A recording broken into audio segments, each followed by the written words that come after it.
La seconde épître aux Corinthiens, chapitre 6. Puisque nous travaillons avec Dieu, nous vous encourageons vivement à ne pas accueillir la grâce de Dieu sans résultat. En effet, il dit, « Au moment favorable, je t'ai exaucé, le jour du salut, je t'ai secouru. Voici maintenant le moment favorable, voici maintenant le jour du salut. En rien et pour personne nous ne voulons représenter un obstacle, afin que notre service soit sans reproche. Au contraire, nous nous recommandons nous-mêmes à tout point de vue comme serviteurs de Dieu par une grande persévérance dans les souffrances, les détresses, les angoisses, sous les coups, dans les prisons, les émeutes, les travaux pénibles, les privations de sommeil et de nourriture.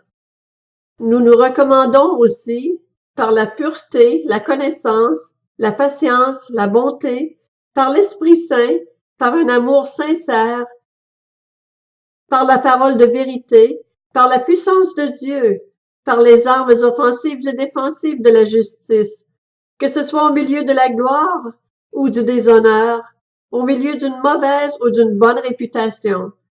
Nous sommes considérés comme des imposteurs, quoique disant la vérité, comme des inconnus, quoique bien connus, comme des mourants et pourtant nous vivons.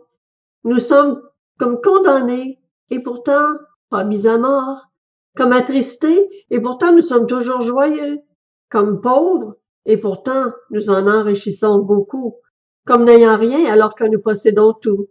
Nous vous avons parlé ouvertement, Corinthiens, nous vous avons largement ouvert notre cœur.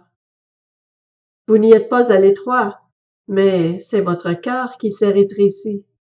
Rendez-nous l'appareil. Je vous parle comme à mes enfants. Ouvrez-nous vous aussi votre cœur. Ne formez pas un attelage disparate avec des incroyants. En effet, quelle relation y a-t-il entre la justice et le mal?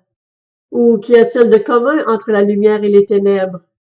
Quel accord y a-t-il entre Christ et le diable? Ou quelle part le croyant a-t-il avec l'incroyant?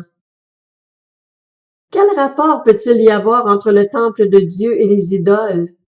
En effet, vous êtes le temple du Dieu vivant, comme Dieu l'a dit. J'habiterai et je marcherai au milieu d'eux. Je serai leur Dieu et ils seront mon peuple. C'est pourquoi sortez du milieu d'eux et séparez-vous, dit le Seigneur. Ne touchez pas à ce qui est impur et je vous accueillerai. Je serai pour vous un père et vous serez pour moi des fils et des filles, dit le Seigneur Tout-Puissant.